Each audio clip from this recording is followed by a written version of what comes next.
Hi, we are a group of MH students at UC Berkeley working on a capstone program related to additive manufacturing.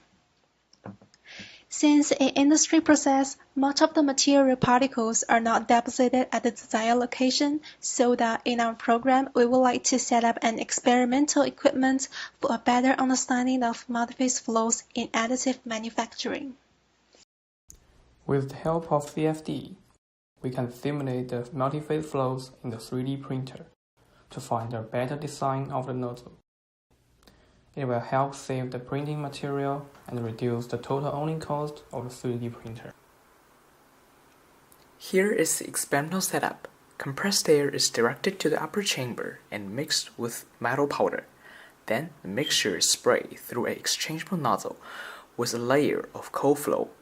High-speed camera is used to capture the spray for further analysis. The advantage of such system is all components are modularized and can be electronically controlled for higher precision.